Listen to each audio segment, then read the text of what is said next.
Because of the difficulties obtaining raw data about the conditions of migrant workers in Middle Eastern countries, we are often forced to rely on the personal stories of the migrant workers we encounter. What you are about to hear is a recollection of our lives as migrant workers coupled with the stories of others that we have spoken to over the years. You will hear the pain, struggles, and triumphs of a former sex worker, laborer, and domestic worker. These are our stories.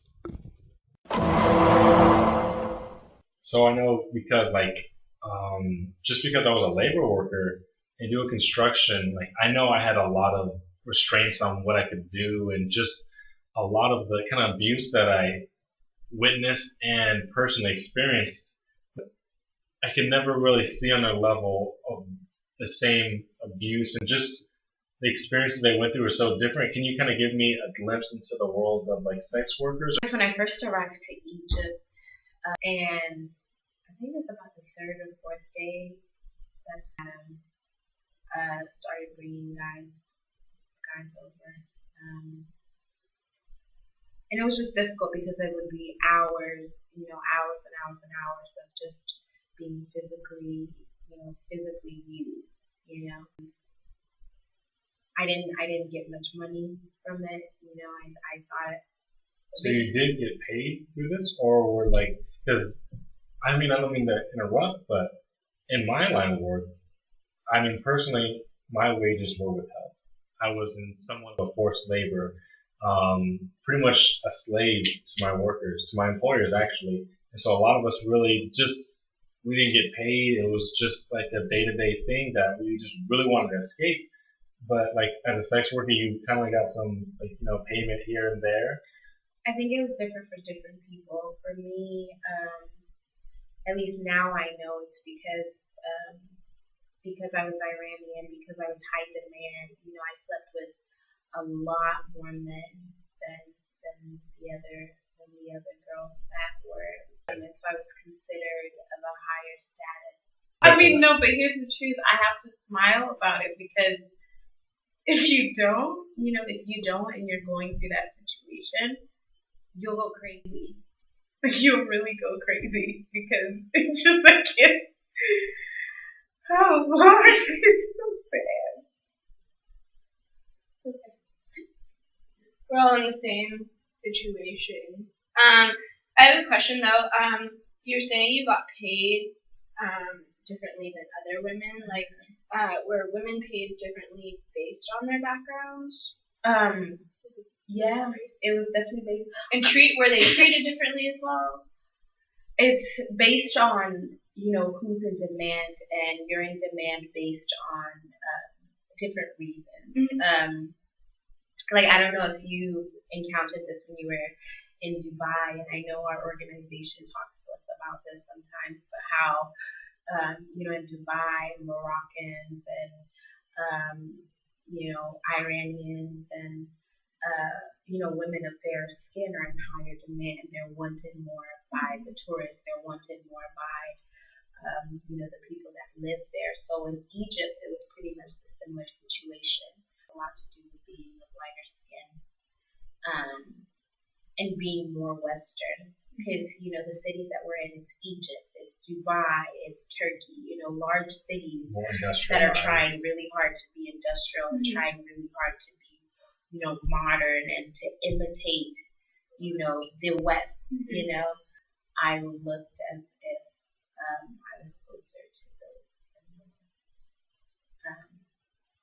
And because of that, there's more money that I brought in. I know I have a friend in Dubai. We were from the same area in Tehran. She made $3,000. And she had more of the ability to control, who she slept with, and when she slept with, she was a little bit more independent. For me, although, I don't know if I made that much money, but if that was the case, I didn't see a lot of it. So this friend of yours that was in high demand, so was she working in it seems like she had to be in higher living conditions too. I know some work a little bit more in the streets, but I guess so she was a little bit safer locations to do her work. Were you in a higher I know you said you were in higher demand, but were you essentially working kind of on the streets or in like brothels or some idea like that? It was more like a brothel, where we had a madam, and so that was the woman that was in charge of our house. And there were about 7 or 8 of us women, within that one house. So it was a brothel. It was just a house. Like I shared a room with 3 of the girls. And for Miriam, she lived in a 5-bedroom apartment. She had access to internet, so that's how she got to find some of her men. So she was definitely living in a different condition than I was, or even some of the people that I know that are, working on their own on the streets, trying to make a living. Like, what kind of work were you actually in to talk to you? So I don't know. Right, I just got here recently. I'm from Uzbekistan, and I'm doing my domestic work in Turkey, and I'm a domestic worker there, and I actually am a maid for 2 homes. It's a similar situation as yours. I haven't really gotten paid as I was told I would be paid. So my money has been withheld, so I haven't been able to send money back home to help out my family, which is the reason why I actually voluntarily chose to move. Alright, so that is like a similar situation. Mm-hmm. Because I know, like just the domestic work is like kind of similar to labor. It's just the fact that when you're kind of sponsored to come over, because that's how you were sponsored to come over by your family. Right. Okay. So most people that do travel to Turkey actually, they're able to. You don't need a visa to get into Turkey, so it's easier for you to migrate there illegally. So like coming in as a tourist, and they think so you're able to get in there. Right. Okay. Yeah, because I did hear about that, and I was actually going to go to Turkey. That was my initial thoughts, but I had some actually friends that were going over, and it was just so expensive to get over there if you weren't like a sponsored like you were, and they had to sell like their animals, a lot of their like carpets, and just a lot of their home luxuries. Even though they didn't have much because he was going for work, but pretty much they sold their whole life so they can get the head of the house just so he can go out and get some work in Turkey. And I just couldn't do that to my family and sell everything. So I was actually Dubai. I didn't know really what I was getting myself into because just like a lot of other people, I went over there by a friend's tip, a phone call from another friend that gave. And so when I went over there, like, because in Dubai they had a lot of hotels being built and everything, so they need a lot of laborers just to come over and construct everything. And so my number was given out, and I was contacted. And when I got there, I was supposed to meet a specific person, but he never came. And so I ended up finding work just like a lot of the other people with just contractors around there, just calling for they know that some people are illegal and legal, just to get over to work. And so I was able to get in there and work with the construction of the hotels and just a lot of the major things going on. But sadly, a lot of the things that are going on, the conditions are pretty harsh.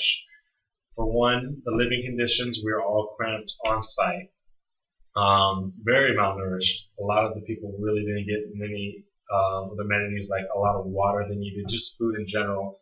It was very difficult to sleep there because it was just so many people cramped up. But we had to do with what we had because working 18 hours a day, I really needed to get my sleep. So, but I noticed after a while, I never got my paycheck. And it seems kind of like what you're saying, it's just that they were just withholding everything. And it's sad to say that the government almost allows that to happen with some people because as an employer, they're allowed to do certain things to migrants because they're coming over as sponsorships or they're coming over to work for them. They have the legalities just to make sure to hold their paychecks or control their movements. Like me, coming over, I didn't know what to do, and so I listened to everything my employer told me.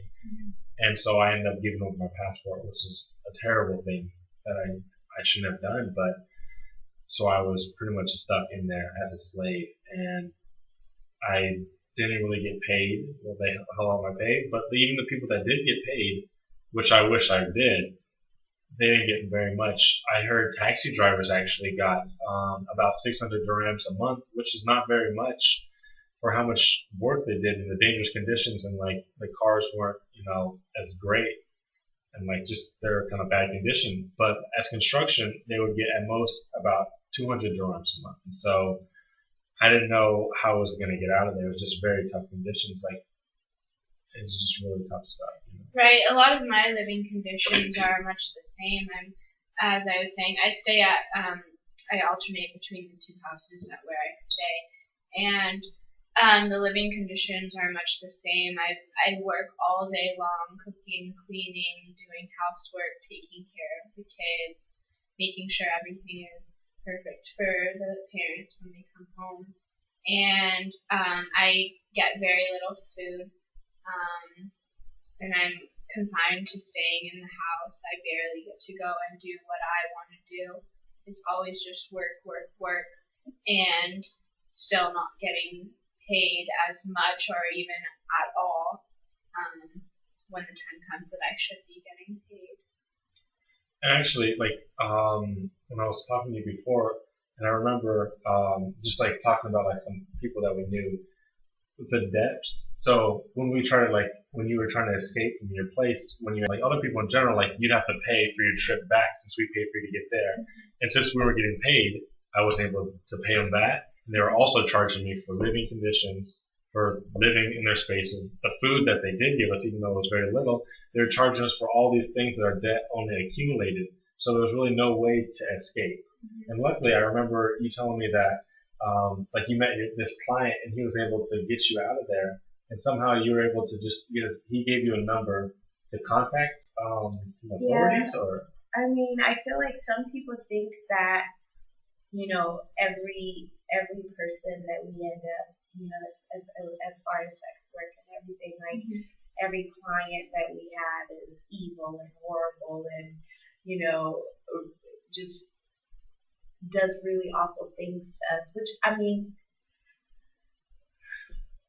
and I guess it's something that no one will ever understand unless they themselves are in this, end up finding themselves in this work. And I don't wish it for anyone, but it's like you get to a point where you have good days and good clients who treat you well. They come for what they come for, and you get paid, or you get paid, or you know what I mean. You're not abused. Right. You're treated by them. Treated well. You're treated much better than some others. And so I was in a situation, and how I got out was I was in a situation where it was a really, really rough day for me. I was tired. I hadn't eaten all day. I had already seen about 15 men that day. Gosh, it was a horrible day. And this one guy, and he offered me the number to this aid organization. And it took me a long time to actually call it because I was afraid that it was another setup. But obviously, the way I found myself here, was through someone saying that I have an opportunity for you and I can help you. So I was very, very scared and very nervous to call because I didn't want to just go from this situation that I had become almost comfortable with, almost as comfortable as you can get in a situation like this, to a situation that's new and maybe even worse, So it took another, a few weeks later where I was fed up again, and I decided to call the number, and I mean, it worked out in my